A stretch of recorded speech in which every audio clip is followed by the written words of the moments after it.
Every concept Naruto stole from Journey to the West and Buddhism explained. The Monkey King, Journey to the West. The Four Tails.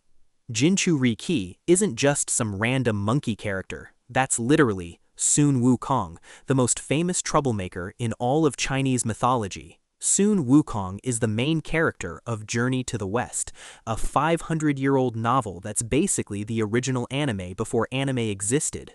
Overpowered protagonist, divine battles, comedy arcs, squad journey, it's all there. This monkey was so overpowered that he fought the entire army of heaven, declared himself equal to Buddha, and got sealed under a mountain for 500 years as punishment. Sound familiar? Yeah, that's exactly what happens to the tailed beasts. They're so dangerous, they have to be sealed away. But here's where it gets crazy. Remember Hiruzen Sarutobi's signature move, where he summons Enma, the Monkey King who transforms into a staff? That's not just a random weapon. Sun Wukong's most iconic possession is a magical staff called the Ruyi Jingu Bong that can shrink to the size of a needle or extend long enough to reach the clouds. Kishimoto literally copied the homework and changed the name. Enma does the exact same thing. He's a monkey that becomes a staff that extends and shrinks during battle. Here's the part that makes this even more insane. The Ruyi Jingu Bong wasn't even created as a weapon. Picture this. At the absolute bottom of the Eastern Sea, buried under thousands of years of ancient silt and crushing ocean pressure where sunlight has never reached, sits a divine pillar glowing with golden inscriptions. This thing is the Dragon King's measuring rod for the ocean's depth, 13,500 jin, which is nearly 18,000 pounds of solid metal that's been corroding in salt water since the beginning of time. That's the weight of 3 Tesla Cybertrucks compressed into a staff.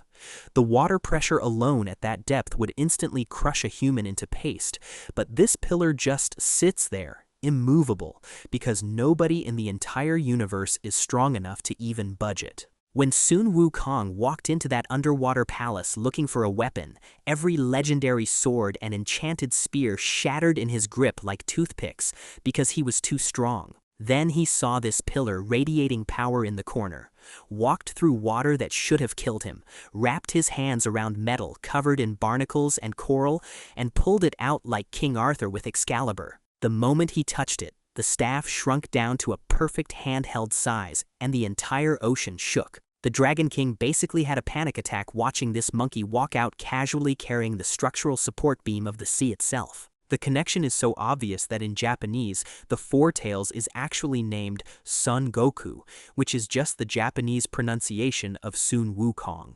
Dragon Ball didn't invent that name. Journey to the West did, 500 years ago. Every time you see a monkey character in anime with a staff or transformation powers, you're looking at Sun Wukong's DNA. Sun Wukong wasn't the only thing Naruto borrowed. Because next, we get to the Demon Brothers who literally walk out of the same chapter.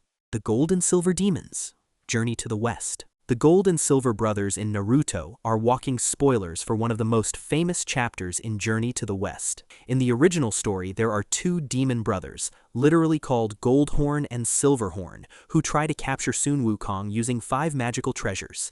Kishimoto didn't even try to hide this one. He just took the demon brothers, gave them whisker marks, and dropped them into the hidden cloud. Let's break down the treasures because this is where it gets insane. The brothers have a gourd that sucks you inside if you respond to your name. That's it. The trap is that simple. They call out, "Hey, are you Naruto Uzumaki?" And if you say yes, the gourd vacuums you up like a Pokeball.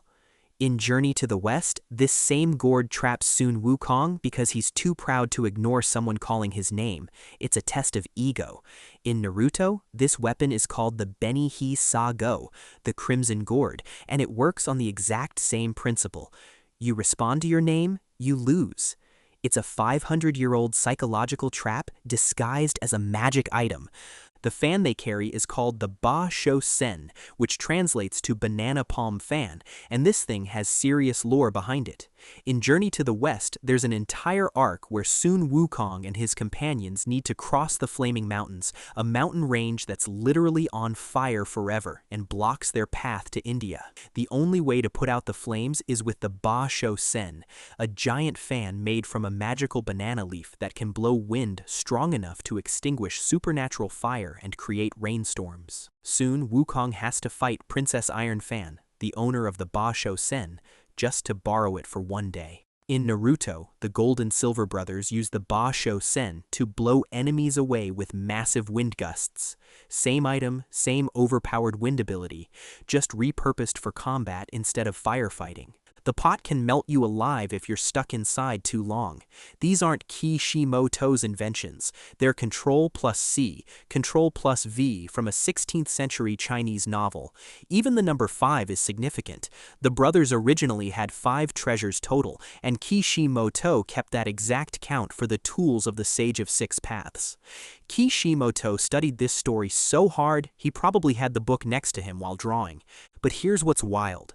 These demon brothers relied on external tools, physical objects they had to carry around. The gourd, the fan, the pot. All of it was gear they equipped like inventory items in an RPG. Now imagine if instead of needing weapons, the power was built directly into your body. That's exactly what happens when you look at the hand signs ninjas use in Naruto. The hand signs, real-life monks. Because while the Gold and Silver brothers needed magical artifacts to channel power, every ninja in Naruto carries their weapons with them at all times, literally in their hands. Every time Naruto does a hand sign before a jutsu, you're watching him do something that real Buddhist monks have been doing for over 1,000 years. These aren't made-up ninja gang signs. They're called Kuji-in, which means 9 hand seals, and they come from ancient esoteric Buddhism. Monks used these hand positions during meditation and prayer to focus spiritual energy and enter different mental states. Think of it like a monk's version of a gaming controller, where each button combination unlocks a different ability, except instead of fireballs, it's inner peace or protection from evil spirits. Ninjas in Japanese folklore supposedly stole these techniques from monks and turned them into actual magic for espionage and combat. The craziest part? The hand signs aren't random. Kishimoto bases them on actual mudras. That's the technical term for ritual hand gestures in Buddhism and Hinduism. But he also connects them to the Chinese zodiac.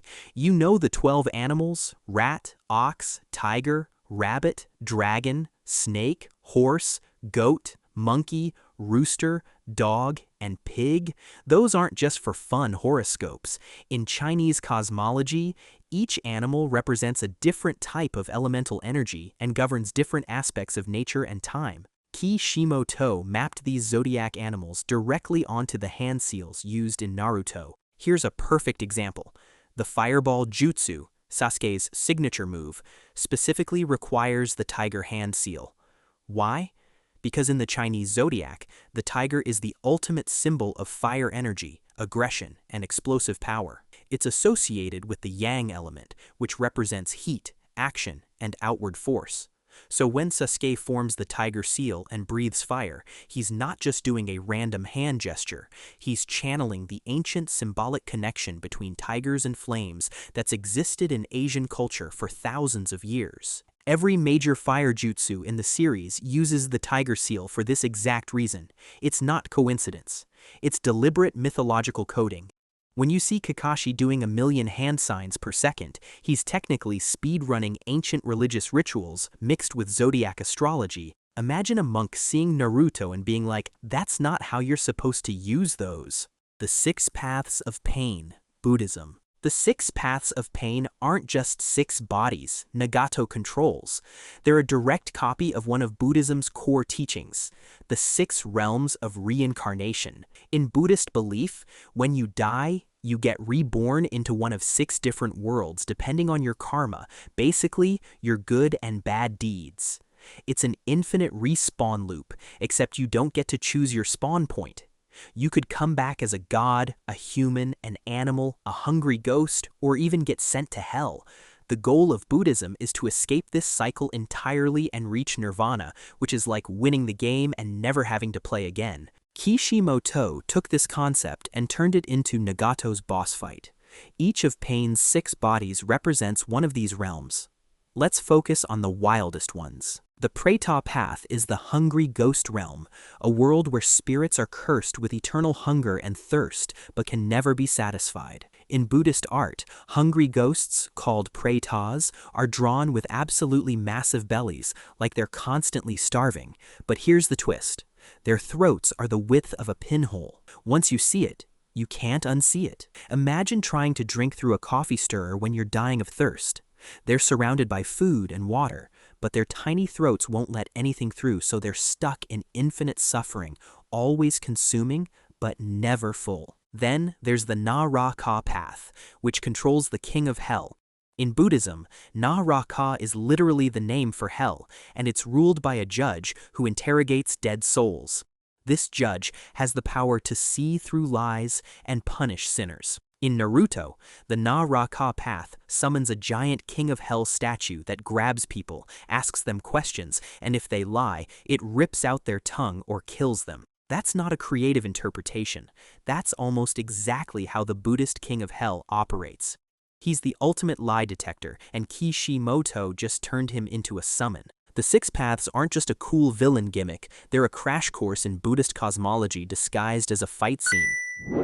The Thousand-Armed Statue, Buddhism. When Hashirama summons that massive wooden statue with 1,000 arms during his fight with Madara, most people think it's just a flex. But that statue is based on Avalokiteshvara, one of the most important figures in Buddhism, also called the Bodhisattva of Compassion. A bodhisattva is someone who's achieved enlightenment but chooses to stay behind and help others reach nirvana instead of piecing out themselves.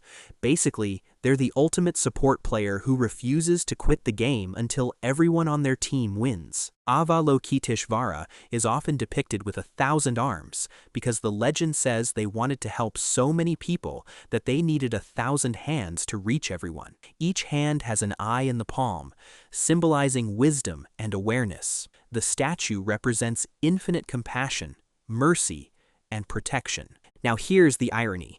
Hashirama, the most peaceful and compassionate Hokage, uses a statue of ultimate mercy to absolutely demolish his enemies in battle. It's like using a statue of Buddha as a giant mech suit. Hashirama wants peace so badly that he's willing to fight to the death for it. The ultimate contradiction. The 1,000-armed statue is his way of saying, I will protect everyone, even if I have to destroy you to do it. It's one of the most clever visual metaphors in the entire series, and most fans don't even realize they're looking at a Buddhist icon of compassion being used as a weapon of war. If this blew your mind, hit subscribe because part 2 is dropping next, covering the disturbing Japanese folklore behind the Uchiha, Amaterasu, Susanoo, and the Sharingan. Drop a comment telling me which reference shocked you the most. Was it the pinhole throat or the Cybertruck staff? I read every single reply, so let me know and I'll see you in the next one.